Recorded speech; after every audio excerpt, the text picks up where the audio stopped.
സംസ്ഥാനത്ത് കഴിഞ്ഞ ഡിസംബർ മുതൽ തൊഴിലുറപ്പ് പദ്ധതിയുടെ ഫണ്ട് ലഭിക്കുന്നില്ല. സംസ്ഥാനത്തെമ്പാടും 636.6 കോടി രൂപയാണ് ഗ്രാമപഞ്ചായത്തുകൾക്ക് ലഭിക്കാനുള്ളത്.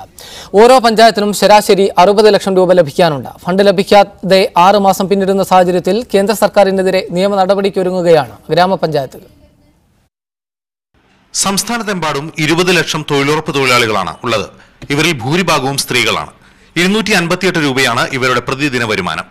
150 തൊഴിൽ ദിനങ്ങൾ നൽകുമെന്ന് കേന്ദ്ര സർക്കാർ ഉറപ്പു നൽകിയിരുന്നു. എന്നാൽ തൊഴിൽ ദിനങ്ങൾ വെട്ടിക്കുറച്ചതിന് പിന്നാലെയാണ് ഇവർക്കുള്ള വേതനം കഴിഞ്ഞ ഡിസംബർ മുതൽ നൽകാത്തത്. കഴിഞ്ഞ 5 മാസമായിട്ട് ഈ തൊഴിലാളികൾക്ക് പണം കിട്ടിയിട്ടില്ല. 63 ലക്ഷം രൂപ ഈ പഞ്ചായത്തിൽ കിട്ടാനുണ്ട്. 800 കോടിയോളം കേരളത്തിലാകെ കിട്ടാനുണ്ട്. അതുകൊണ്ട് ഇപ്പോൾ തൊഴിലാളികൾക്ക് പണിക്ക് വരാനൊരു വിമുഖത ഉണ്ട്.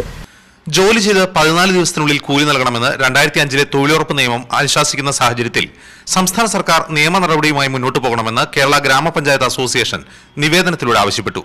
കേന്ദ്ര സർക്കാരിനെതിരെ നിയമ നടപടിയുമായി മുന്നോട്ട് പോകുന്നതിന്റെ സാധ്യതയെക്കുറിച്ച് പാലക്കാട് ജില്ലയിലെ അലനല്ലൂർ ഗ്രാമപഞ്ചായത്ത് നിയമോപദേശം തേടിയിട്ടുണ്ട്. SA Jims, media 1, Palakkad.